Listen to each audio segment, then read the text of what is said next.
Hello students, তোমরা যারা গৌরবঙ্গ ইউনিভার্সিটির আন্ডারে সেকেন্ড সেমিস্টারে ছাত্রছাত্রী আছো এবং তোমাদের বাংলা এমডিসি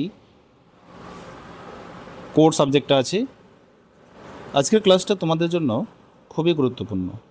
আজকের ক্লাসে তোমাদের বাংলা এমডিসি পেপার থেকে ইম্পর্ট্যান্ট অর্থাৎ পরীক্ষা নির্ভর সাজেশান আমি তোমাদের তুলে ধরব। তোমাদের মোট 3টি মডিউল আছে।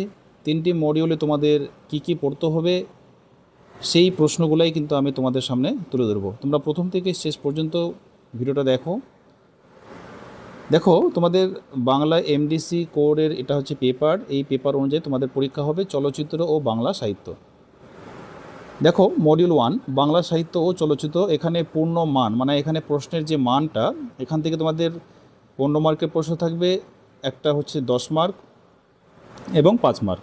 ঠিক আছে, তাহলে 15 আর এদিকে তোমাদের 25-30 নম্বর কিন্তু এখান থেকেই থাকবে এই ফার্স্ট যে মডিউলটা।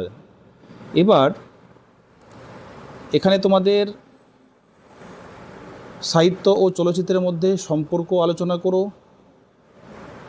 অর্থাৎ এই সাহিত্য বা এই চলচ্চিত্রের সঙ্গে কতটা সম্পর্ক আছে, ভ্যারি ইম্পর্ট্যান্ট। এটা স্টার মার্ক দিয়ে রাখো প্রশ্নটাকে। আর নিচে দেখো অথবা দিয়ে আরও 3টে অপশান আমি রেখেছি, যদি বাই চান্স এই প্রশ্নটা না আসে তাহলে এইগুলো কিন্তু এইরকমভাবে কিন্তু আসবে।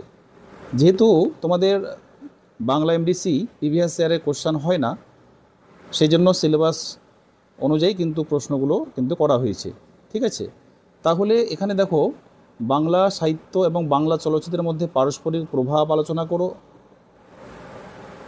সাহিত্য চলচ্চিত্রের সাদৃশ্য বা বৈসাদৃশ্য আলোচনা করো। একই কথা কিন্তু প্রশ্নটা একটু ভ্যারিয়েন্ট মানে একটু ঘুরিয়ে আসতে পারে। তোমরা জাস্ট ফলো করবে যে এই সাহিত্য চলচ্চিত্রের মধ্যে সম্পর্ক কী আছে, পারস্পরিক আসলেও সেটা তোমরা বুঝবে যে সেই প্রশ্নটাই এসেছে। ঠিক আছে, মানে কিভাবে একটা প্রশ্ন আসতে পারে ঘুরিয়ে, তারই কিন্তু একটা উদাহরণ। ঠিক আছে, তারপরে তোমরা সাহিত্য থেকে চলচ্চিত্র তৈরির সমস্যাগুলি কী কী উদাহরণসহ সাহিত্যের ভাষা বা চলচ্চিত্রের ভাষার মূল পার্থক্য নিরূপণ করো, এটা অথবা এটা। ঠিক আছে, মোস্ট ইম্পর্ট্যান্ট স্টার মার্ক দেওয়াগুলো বেশি ইম্পর্ট্যান্ট আছে। তাছাড়াও তোমরা এখানে এক্সট্রা অন্যান্য প্রশ্নগুলো দেখে নেবে। এই যে নিশীথ কুমার মুখোপাধ্যায়ের বক্তব্য বিশ্লেষণ করো, চলচ্চিত্রে একটি স্বতন্ত্র শিল্প মাধ্যম নিশীথ কুমার মুখোপাধ্যায়ের বক্তব্য, এটা পড়ে রাখতে পারো। অর্থাৎ নিশীথ কুমার থেকে যদি প্রশ্ন দিয়ে দেয়, নিশীথ কুমার মুখোপাধ্যায়ের মতে নাটক কীভাবে চলচ্চিত্রকে প্রভাবিত করেছে আলোচনা করো। তবে এখানে যেটা বেশি ইম্পর্টেন্ট, এই যে দেখো স্টার মার্ক দেওয়া আছে, বাংলা চলচ্চিত্রে নির্বাক বা সবাক পর্ব নিয়ে একটি তথ্যভিত্তিক আলোচনা করো, ভেরি ইম্পর্টেন্ট। তারপর 6 নাম্বার দেখো, এটা অতটা ইম্পর্টেন্ট না, তোমরা জাস্ট এমনি দেখে নাও, আমি তোমাদের সময় অপচয় করতে চাই না। সাহিত্য নির্ভর বনাম মৌলিক কাহিনী নির্ভর চলচ্চিত্র কোনটি বেশি গুরুত্বপূর্ণ, এটা ইম্পর্টেন্ট আছে। তারপরে 5 নম্বর সংক্ষিপ্ত টিকা যদি তোমাদের আসে তাহলে এগুলো তোমরা একটু দেখে রাখো। এই যে দেখো অ্যাডপশন কাকে বলে, চিত্রনাট্যের সাহিত্য ধর্মিতা, মন্টেজ কী ও এর গুরুত্ব, এগুলো ভালো, এই 3টে ভালো করে পড়বে। ঠিক আছে, 2 নম্বর যে মডিউলটা, এই যে দেখো পূর্ণমান 10, এখান থেকে 10 নম্বর থাকবে। পথের পাঁচালী উপন্যাস ও সিনেমার তুলনামূলক পর্যালোচনা করো, ভেরি ইম্পর্টেন্ট। পথের পাঁচালী ভালো করে তৈরি করে রাখবে। পথের পাঁচালীর চলচ্চিত্রায়ন সংক্রান্ত তথ্য আলোচনা করো। হীরক রাজার দেশে রূপকের মাধ্যমে সামাজিক বা রাজনৈতিক বক্তব্য বিশ্লেষণ করো, মোস্ট ইম্পর্টেন্ট। তিতাস একটি নদীর নাম উপন্যাস অবলম্বনে নির্মিত চলচ্চিত্রের সার্থকতা বিচার করো, ভেরি ইম্পর্টেন্ট। ভুবন সোম চলচ্চিত্রের বিষয়বস্তু ও আঙ্গিকের নতুনত্ব ব্যাখ্যা করো, মোস্ট ইম্পর্টেন্ট।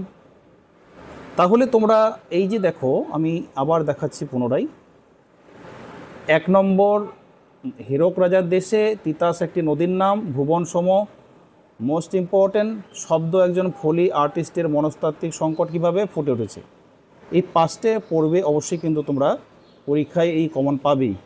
ঋত্বিক ঘটকের সিনেমায় শব্দ, এটা যেহেতু তোমাদের সিলেবাসে আসে সেটা একটু দেখে রাখতে পারো। যদি তোমরা যখন তোমাদের এই ইম্পর্টেন্ট প্রশ্নগুলো পড়া হয়ে যাবে তখন তোমরা এটা পড়ে রাখতে পারো। ঠিক আছে, জলসাঘর চলচ্চিত্রে জমিদারি অবক্ষয় ও আত্মমর্যাদার লড়াই বিশ্লেষণ করো, জলসাঘরটা পড়বে, এটা ইম্পর্টেন্ট আছে।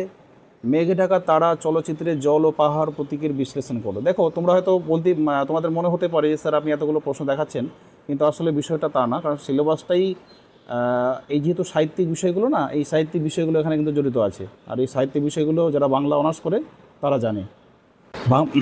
অতএব বাংলা অনার্স করলে যে কত কিছু পড়তে হয়, কত কিছু জানতে হয়, এটা একজন বাংলা স্টুডেন্টই জানে। কিন্তু তোমরা তো বাংলা অনার্স করছো না, তোমরা পাস কোর্সে পড়ছো, কিন্তু তাতেও কিন্তু একটু করে বেশি পড়তেই হবে। কলকাতা 71 বিদ্রোহ দশকের দলিল হিসেবে বিশ্লেষণ করো। দেখো তুমি এই কটা প্রশ্ন আমি যে এইখানে স্টার মার্ক দিয়ে রেখেছি, এই যে 8টা প্রশ্ন, 1 2 তারপরে 3 4 5 এবং এই যে 7, ঠিক আছে, এবং এখানে 8 এবং 9, এই 9টা প্রশ্ন তুমি ভালো করে পড়বে, তবেই কিন্তু একটা প্রশ্ন তুমি পরীক্ষায় কমন পাবে। এটাই স্বাভাবিক, কারণ তুমি আগে থেকে জানো না যে এই প্রশ্নটাই পরীক্ষায় আসবে, তাহলে নির্দিষ্ট করে কেউ বলতেই পারে না, ঠিক আছে। তাহলে তুমি এই 9টা প্রশ্ন ভালো করে পড়লে তবেই তুমি কিন্তু এই 10 নম্বর এখান থেকে তো তোমাকে তুলতে হবে। আর তুমি 10 নম্বর থেকে তুমি 10 নম্বর নাই তুলতে পারো, সেখানে 5 নম্বর তো তুমি লিখে আসতে পারবে। তাহলে 5 নম্বর হলো পড়ো, কিন্তু সেটা 5, অর্থাৎ তুমি পাস করার জন্য অ্যাপ্লিকেবল থাকছো। তারপরে এখানে মডিউল 3-এ কী আছে, এখানে দেখো 10 15 5, ঠিক আছে। এখানে মানে এখান থেকে যে কোনো একটা 10 5-এর যে কোনো একটা আসবে। চিত্রনাট্যের রচনার স্তর বা দুটি ধাপের বিশ্লেষণ করো, ভেরি ইম্পর্টেন্ট, এটা দেখতে পারো। চলচ্চিত্র নির্মাণে চিত্রনাট্যের মধ্যবর্তী ভূমিকা, একটি ছোট গল্প বা অনুগল্প অবলম্বনে চিত্রনাট্যের রচনা করো, মানে এটা 1000 শব্দে করতে বলেছে। বা তোমার পাঠ্যে যে কোনো একটি ছোট গল্প অবলম্বনে একটি চিত্রনাট্য রচনা করো। তোমার পাঠ্য বই থেকেও সেটা তুমি করতে পারো, চিত্রগল্প অবলম্বনে। আমি এখানে অথবা দিয়ে রেখেছি বোঝার জন্য, ঠিক আছে। তারপর দেখো 5 নম্বর টিকা যদি আসে, এখানে তোমাদের লং শট কি, ক্লোজ আপ শট কি, নাট্যরূপ ও চিত্রনাট্যের মধ্যে পার্থক্য আলোচনা করো। এই ছিল তোমাদের গুরুত্বপূর্ণ সাজেশন।